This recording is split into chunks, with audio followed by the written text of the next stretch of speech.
What's up and welcome to Me, You, and Switch 2. I am me, Tom Tate, and you are you. So let's talk about Switch 2. This is the latest and greatest Nintendo Switch 2 news brought to you every Tuesday and Friday in snackable episodes. We're going to keep things 10 minutes or less. Today is Friday the 13th.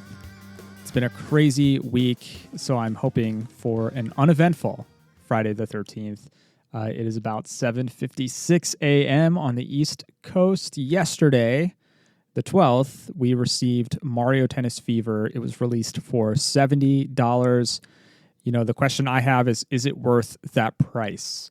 I'm still getting used to these $70 titles from Nintendo. I think they're here to stay, at least for, the next year or so. And maybe they'll get better at discounting games. Traditionally, they have not done that much outside of like the holidays or when a game is like 3+ years old, right? But maybe they'll get better at discounting games a little bit quicker if sales don't pick up the way that they expect them to.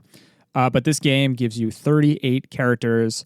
The kind of conceit here is these things called fever rackets. There are 30 distinct fever rackets that you can use in this game.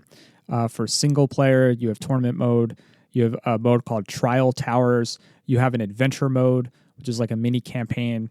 And then there's various multiplayer modes. There are a ton of multiplayer modes in this game and online play, so you can play online. So I read through yesterday maybe like 5 to 10 reviews of this game. So let me just give you a couple highlights that I picked up on across my travels. So IGN's Logan Plant gave it a 7 out of 10. He wrote, "It's a familiar pattern, chaotic multiplayer fun let down by a bland adventure mode. The headline twists this time around are the mighty fever rackets, which dominate the action. There are 30 to choose from, and each comes with a unique special ability that can swing the game in your favor." Now, Logan said that the adventure mode is about 3.5 hours long, so the campaign is 3 to 4 hours. That kind of tracks with what I've read from other reviewers as well, too. Logan mentioned that it feels more like an extended tutorial. Now, he mentioned the 30 fever rackets in his review. Now, I read a bunch of reviews that said that while they're all pretty cool and interesting, only a handful of them, like a small subset of them, really impact the gameplay in a meaningful way.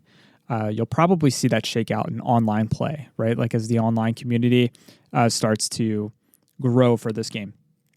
Game Informer's Brian Shea gave it a 7.5 out of 10.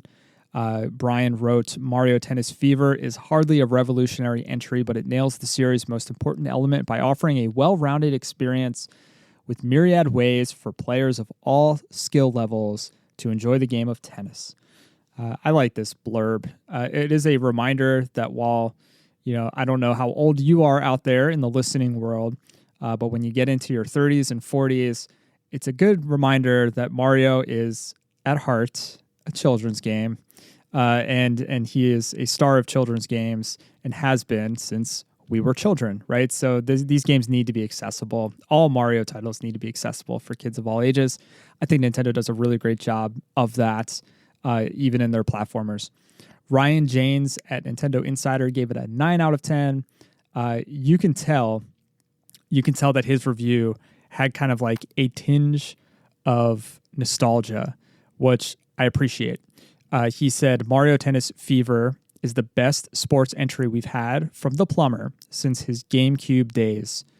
Perhaps the greatest compliment I could give the game, though, is that it reminds me of my youth, taking me back to my school days, all of us gathered round the television for back-to-back doubles matches of Mario Power Tennis."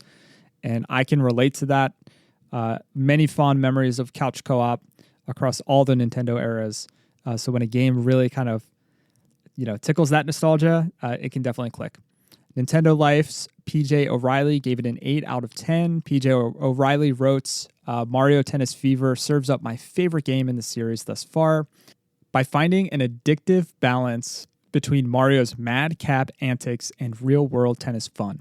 Streamlining superpowers into fever rackets makes everything easier to parse, and keeping player movement relatively restrained makes for tennis matches that retain an exciting flow without constant slow-mo interruptions. Now, the Joy's core tennis is top-notch stuff that finds a smart balance. Fever rackets are a smart way to imbue powers. Fever shot mechanics are excellent and make for tense rallies. Player movement is more grounded, helping to implement real-world tennis tactics. Huge roster, lots of unlockables, and a few baked-in achievements. Looks and plays beautifully in docked and handheld. Now the cons, a lack of content for solo players. Adventure mode is disappointingly short and rather basic. Steve Watts over at GameSpot gave it an 8 out of 10. The good Fever rackets are a great arcadey touch with tons of variety. Adventure mode is short and sweet story. Is a short and sweet story with lots of variety and clever boss fights. Tons of modes, challenges, and special game types. And the bad, stat upgrades in adventure mode don't seem very impactful, and some lag in pre-release online tests.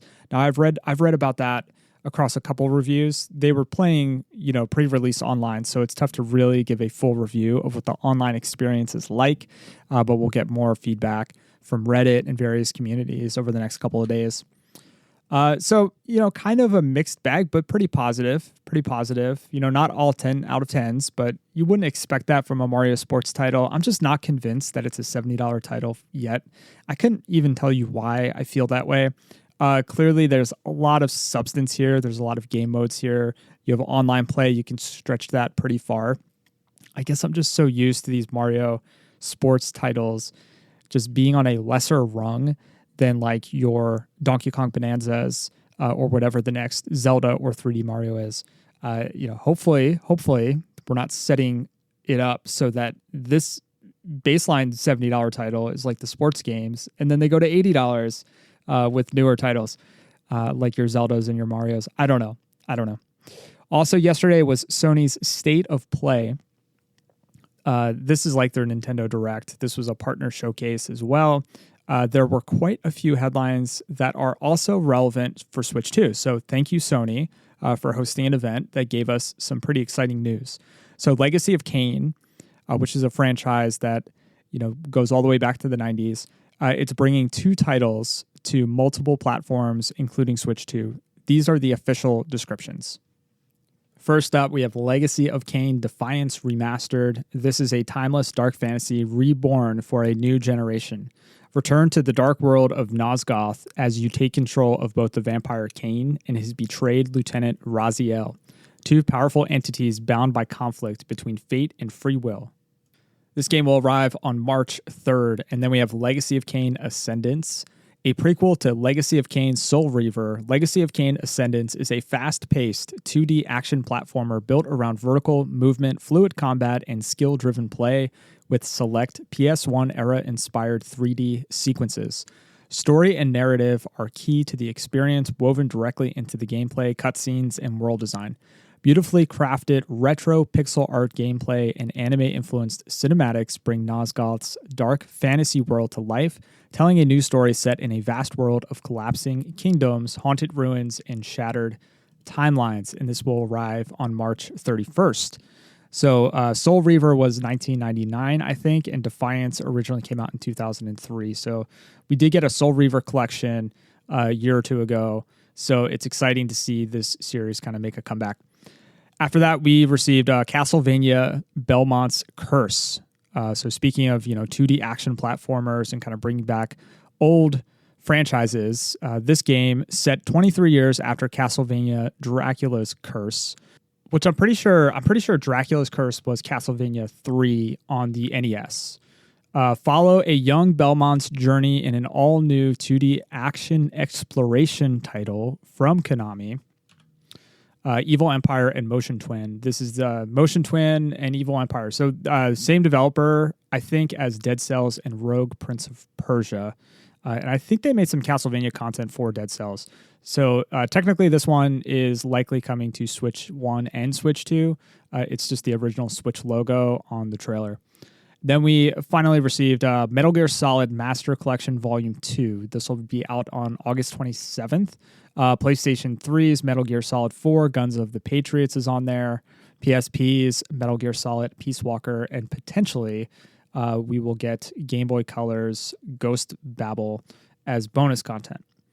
Real quick, in other news, I know we're at the 10-minute mark. Pokemon Pokopia received a coordinated blitz of coverage this week. A lot of previews went out. I had thought this game was kind of a pure Animal Crossing Minecraft style game, just kind of a cozy, chill builder style game. But it was revealed that there's a substantial story mode here. So from IGN's Rebecca Valentine, Pokemon's upcoming Dragon Quest builders-like sandbox Pokopia isn't just a Pokemon-themed block building playground. It has a main story that some are suggesting has some post-apocalyptic vibes to it, and according to the game's director, it can take anywhere from 20 to 40 hours to finish, with more to do after the credits. Polygon's coverage is titled Pokemon Pokopia is so much more than an Animal Crossing clone. So I'll drop the links to those in the show notes if you want to check them out. Braid Anniversary Edition dropped a Switch 2 edition. Players on Switch 2 can expect up to 1080p in handheld mode, up to 4K when docked, refresh rate of up to 120 hertz, high-resolution textures, and additional developer commentary. That is per Go Nintendo. And then Mina the Hollower.